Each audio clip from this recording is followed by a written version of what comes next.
আগামী মাসে ব্রাজিলের বিপক্ষে ফুটবল খেলবে বাংলাদেশ, খেলা হবে ঢাকাতে। এছাড়া বাংলাদেশের মুখোমুখি হবে আর্জেন্টিনাও। আগামী 5 তারিখ প্রথমে ব্রাজিলের মুখোমুখি হবে বাংলাদেশ, এরপর 8 তারিখ আর্জেন্টিনা হবে প্রতিপক্ষ। শেষ ম্যাচে মুখোমুখি হবে আর্জেন্টিনা ও ব্রাজিল। রোমাঞ্চকর এই আয়োজন নিয়ে আরো বিস্তারিত থাকছে প্রতিবেদন। ফুটবল প্রেমীদের জন্য দারুণ এক চমক অপেক্ষা করছে ডিসেম্বরে। লাতিন আমেরিকার দুই পরাশক্তি ব্রাজিল ও আর্জেন্টিনাকে নিয়ে ঢাকায় অনুষ্ঠিত হতে যাচ্ছে আন্তর্জাতিক মানের ফুটবল উৎসব।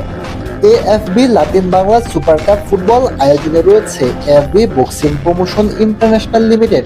3 জাতের এই প্রতিযোগিতা জমকালো পর্দা উঠবে আগামী 5 ডিসেম্বর ঢাকার জাতীয় স্টেডিয়ামে। টুর্নামেন্টের সূচি অনুযায়ী 5 তারিখ বাংলাদেশ মুখোমুখি হবে লাতিন জায়ান্ট ব্রাজিলের। এরপর 8 ডিসেম্বর বাংলাদেশের প্রতিপক্ষ আর্জেন্টিনা।